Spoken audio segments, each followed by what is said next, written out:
Episode 1, J. Joseph Smith's 1830 Trials. Did Joseph Smith Jr. stand trial yet again for treasure-seeking in 1830?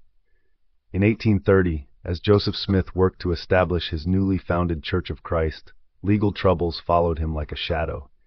That year, Smith found himself dragged into court not once but twice, first in South Bainbridge, New York, on charges related to his use of a seer stone, and again in Colesville, where tensions with local residents led to further legal scrutiny.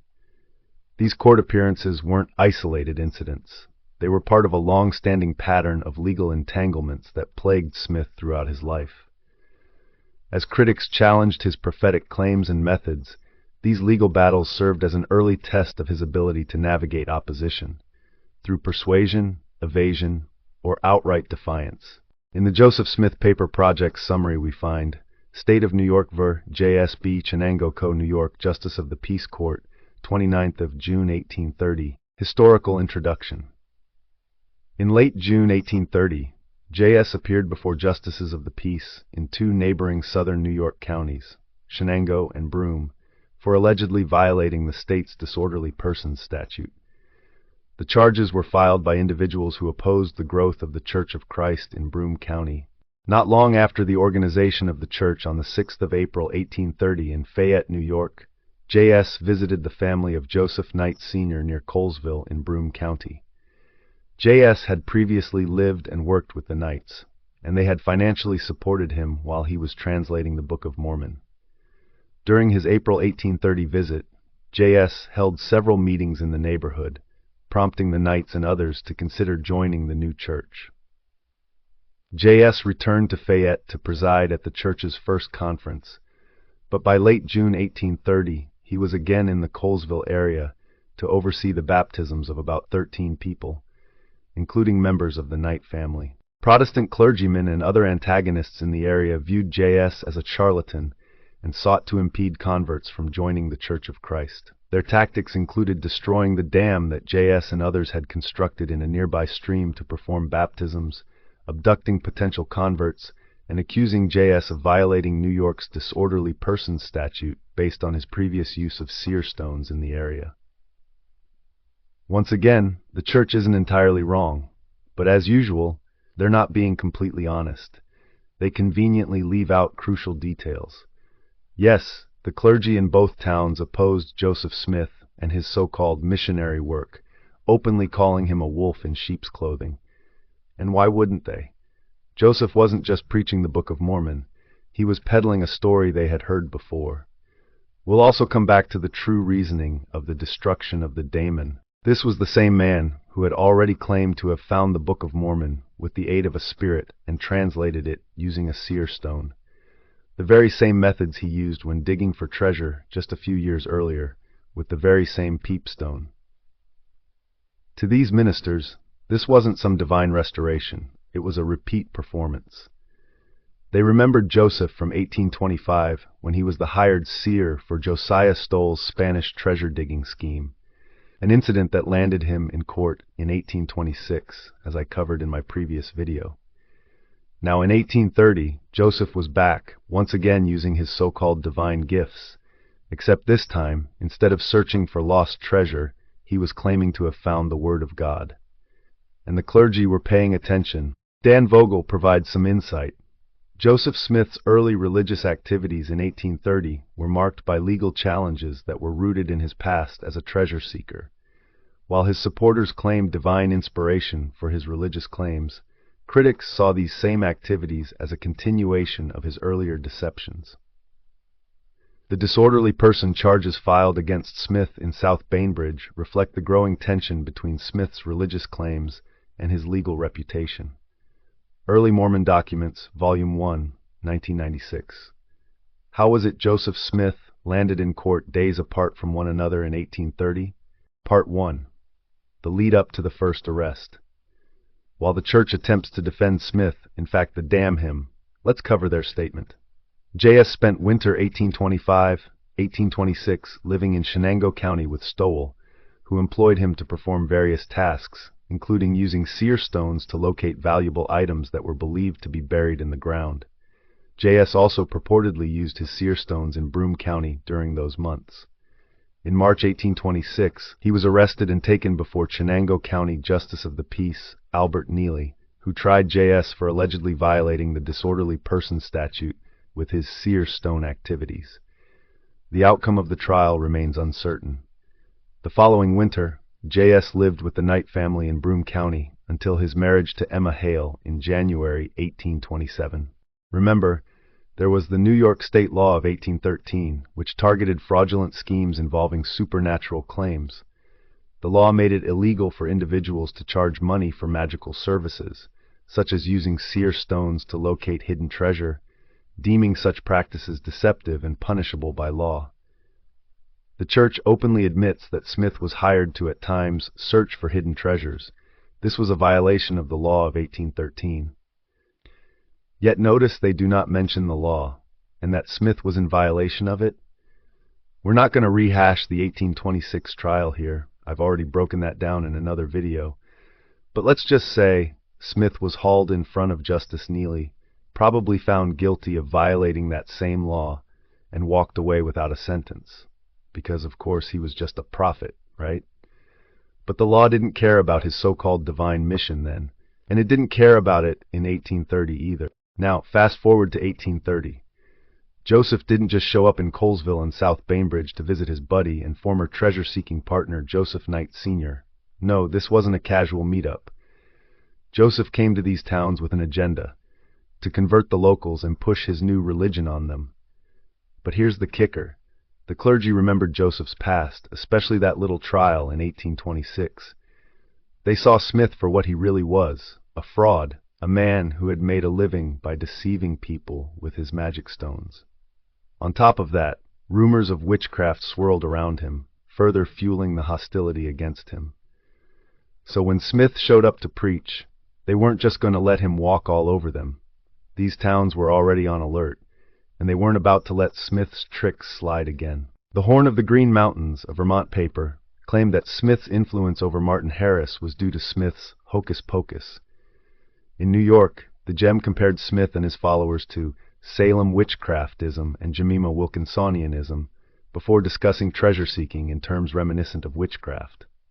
Abner Cole made witchcraft allegations against Joseph Smith in the Reflector by defining treasure-seekers like the cunning man Luman Walters and Joseph Smith as both pretended and diabolical witches and wizards.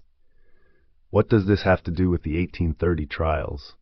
It's crucial to understand that the legal entanglements Joseph Smith faced in 1830 were not just about the Book of Mormon or the founding of a new religious movement. They were deeply rooted in the same treasure-seeking past and use of magic that had already landed him in trouble.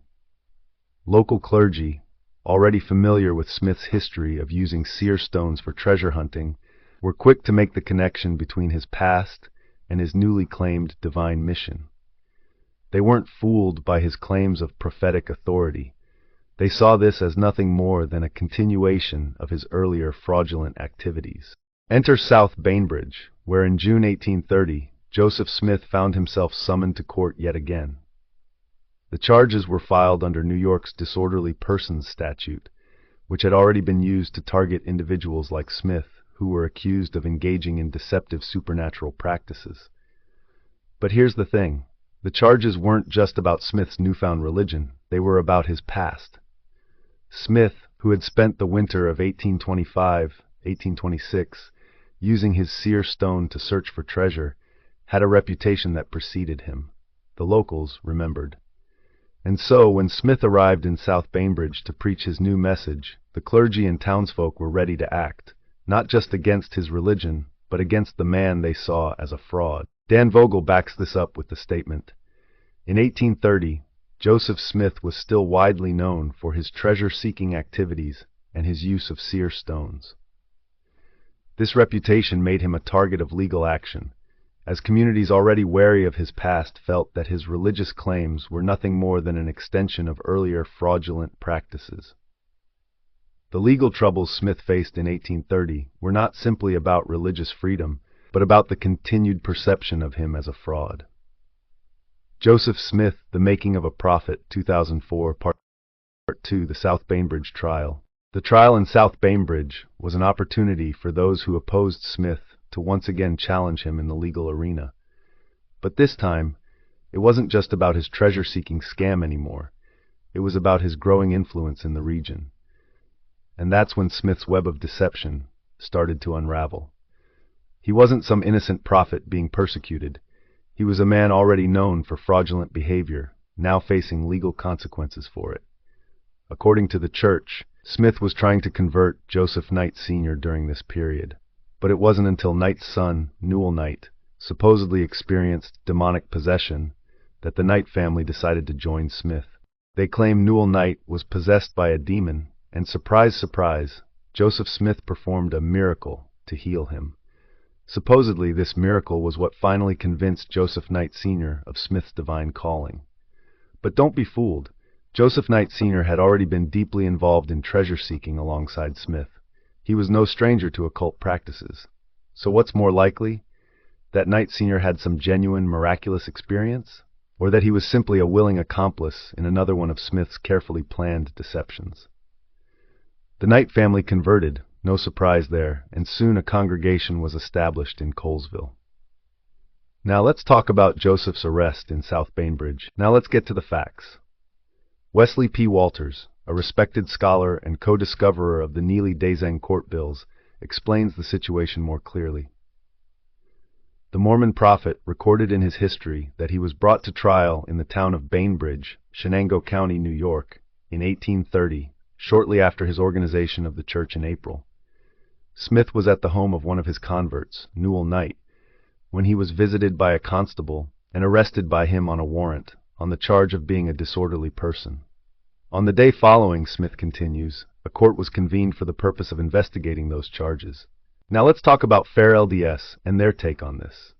According to Fair, the constable who arrested Smith was part of a conspiracy to harm him, but the constable was so impressed by Smith's divine calling that he allegedly whipped the horses to escape the mob, just in time for Smith to barely escape their grasp. But it doesn't stop there. Fair goes on to describe a scene where Smith is supposedly kept safe in an upper room, with the constable guarding him through the night. Here's the quote from Fair. It was actually 2 cases. They came just 2 months after Joseph had published the Book of Mormon, organized the church, and performed the first baptisms in upstate New York. In June, he and Oliver Cowdery were back in the Harmony, Pennsylvania area. While they were at the Joseph Knight farm for the baptism of Emma, the whole Knight family and other Colesville saints, about 50 vigilantes, tore down the dam in an effort to prevent these baptisms. It was rebuilt, and that ordinance was completed. But before any confirmations could occur, Joseph was arrested and taken again for trial. The arresting constable was part of a conspiracy to do some harm to Joseph along the way. But as often happened, he was so impressed by Joseph that rather than slowing down the wagon as it approached a clump of trees at a bend in the road, he whipped the horses into a faster pace, escaping the would-be assailants who were lying in wait. As they were pulling away from the mob, however, a wagon wheel came off. They worked fast to get it back on and barely eluded their pursuers. After a hot pursuit, they arrived at the inn where court would be held the next day. That was in South Bainbridge, Shenango County, New York, just like his first suit in 1826. Ebenezer Hatch, the constable, got Joseph safely into an upper room and gave him the bed. Then the constable slept on the floor with a loaded musket by his side and his feet propped against the door all night, so that Joseph could get a little sleep. This is the version of events spun by Fair, full of melodrama and protective constables. But again, where's the proof? No independent sources confirm this heroic rescue. Just another story pushed by the church to paint Smith as a victim of persecution, when the truth is he was in legal trouble for his own actions. Fair's narrative is nothing more than a polished tale with no real foundation in the historical record. Here's what the Joseph Smith Papers Project has to say about Smith's charges. Joseph Knight Sr. recalled that J.S.'s opponents made a catspaw of a young fellow by the name of Dr. Benton in Shenango County, who filed a complaint in late June 1830 against Joseph for, as they said, pretending to see underground, based on a little clause they found in the New York laws against such things.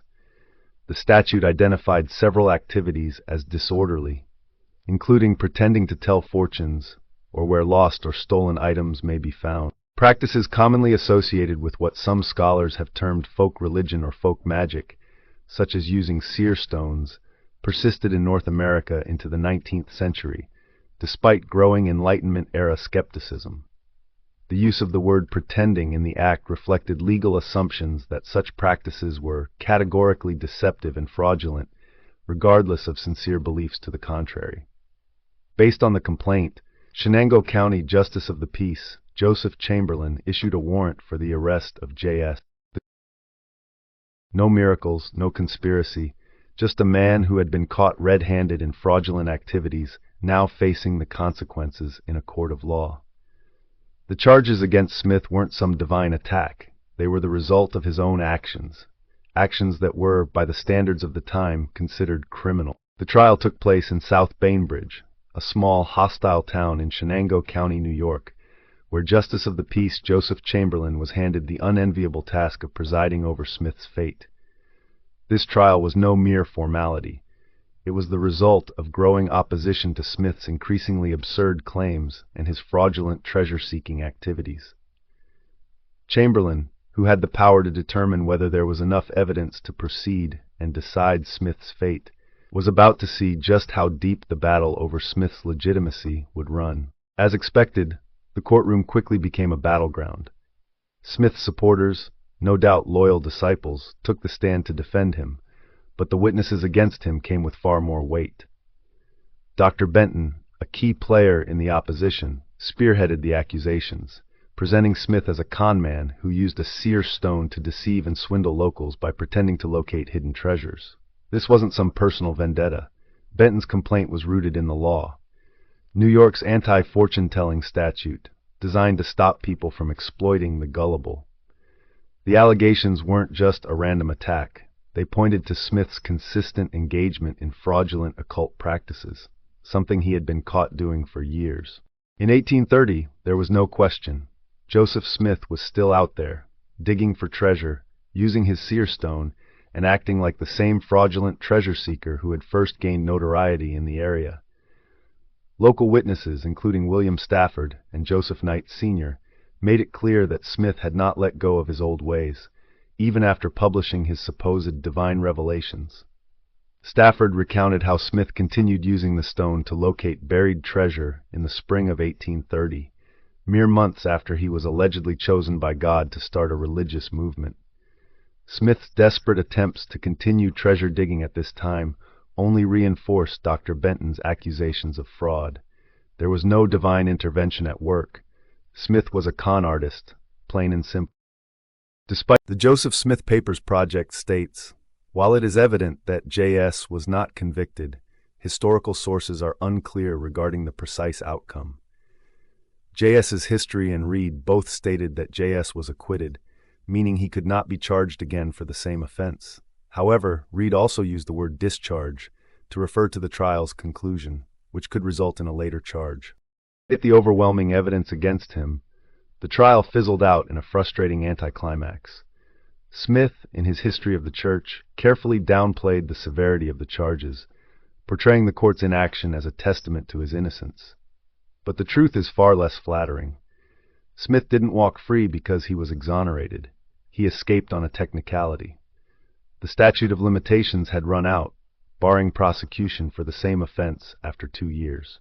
With 4 years separating his 1826 conviction from his 1830 trial, the court's hands were tied, and Smith slipped through the cracks of the legal system purses. His divine calling appeared to protect him once again, allowing him to slip away unscathed for now. But as we know, this wasn't the last time Smith would find himself facing legal consequences. The very next day, he was in court again, this time in Colesville, New York, where the stakes would continue to rise as his fraudulent activities met more and more resistance. Part 3. The Colesville Trial. The Bainbridge trial was over, but Joseph Smith's legal troubles were far from settled. As soon as he was acquitted, a more hostile constable seized him and took him in the dead of night to Colesville, Broome County, where yet another trial awaited. This time, The charges were directly tied to Smith's religious claims, specifically, accusations of disorderly conduct for receiving pretended angelic visitations and performing an alleged exorcism on Newell night. The atmosphere in Colesville was far from sympathetic. The constable who had Smith handcuffed reportedly ensured his discomfort, jerking his restraints whenever he moved. The next morning the trial began, and Knight was called to the stand, leading to an unusual exchange about the nature of spiritual experiences. Before diving into the specifics of this case, let's see how LDS apologetics frame the events. Fair. A prominent Mormon apologetics group describes the situation as follows. But it wasn't over yet. He was immediately seized by some fiends from hell, his attorney's words, and a less sympathetic constable. He was thrust into a wagon and driven 15 miles to neighboring Colesville. He was given bread and water for food and handcuffed to the constable, who yanked him hard every time Joseph stirred during the night. So he had less sleep and very little food. Trial once again started the next day at 10 a.m. This case was apparently tried before 3 justices of the peace on similar charges, plus the additional disorderly conduct of receiving pretended angelic visitations and casting out a devil. The questioning went something like this. Is it true that J.S. cast the devil out of you? Knight answered, No, sir. It was the power of God. Well, did you see the devil? Yes. Will you please tell the court what the devil looks like? Let me first ask you a question. Do you believe in spiritual things not visible to the human eye? No, sir, of course not. I'm a lawyer. Well, then, it would do no good to describe the devil to you, for such things are only spiritually discerned. We must examine every testimony carefully, as many of Smith's defenders weren't exactly neutral. Some, like Joseph Knight Sr., Joseph Austin, and Jonathan Thompson, had been involved in Smith's treasure-digging scams, making them more than just acquaintances. They were fellow fraudsters. These were the same individuals who had vouched for him in his 1826 trial. When questioned about whether Smith had claimed an angel authorized him to acquire a horse, Stowell replied, No, he told me no such story. He bought him of me as any other man would. Stowell added, I hold his note for the price of the horse, which I consider as good as the pay. I am well acquainted with Joseph Smith Junn, and know him to be an honest man. However, Stowell wasn't paid for the horse. He merely held a note promising payment. That's a significant distinction. There were also troubling allegations of immorality, specifically that Smith had an affair with the Stowell sisters. This would have been scandalous, especially since Smith was already married to Emma at the time. If these accusations were true, they would have painted a damning picture of Smith's character, showing that his supposed prophetic calling didn't extend to his personal morality. Smith recorded, The young ladies arrived and were examined regarding my character and conduct in general, but particularly as to my behavior toward them, when they both bore testimony in my favor, leaving my enemies without a pretext. Is it any surprise that they testified in his favor? At a time when a woman's reputation was vital, the last thing they wanted was to be associated with a scandal involving a married man. The Stowell sisters weren't so much defending Smith as they were trying to protect their own reputations. The social consequences would have been far worse than any loyalty to Smith. Once again, Joseph Smith avoided conviction, not because he was proven innocent, but because the charges were too old to prosecute. Just as in South Bainbridge, the case was dismissed due to a technicality. The statute of limitations had expired. The Joseph Smith Papers Project states, Joel K. Noble, a justice of the peace who presided at the subsequent trial in Broome County, indicated that J.S.'s defense depended on New York's statute of limitations, which required prosecutions to begin within 2 years of the alleged offense. The alleged incidents involving Smith's seer stones occurred at least 4 years prior. Despite the court's ruling, the trial's conclusion did little to calm the outrage. A mob gathered outside, furious that Smith had again escaped justice. The situation quickly became volatile, and as threats escalated, Joseph Smith and Oliver Cowdery had no choice but to flee. Under cover of darkness, they slipped out of the building, scrambling through the night to avoid the angry townspeople. This wasn't a victorious escape. It was a desperate flight from those who had seen through Smith's deceptions and weren't ready to let him go. Joseph Smith's legal battles. from Bainbridge to Colesville, reveal a clear pattern of evasion, manipulation, and exploitation of legal loopholes. He wasn't exonerated. He simply escaped justice because of technicalities and the passage of time. Thank you so kindly for watching. This is the Ex-Mormon informant signing off for today.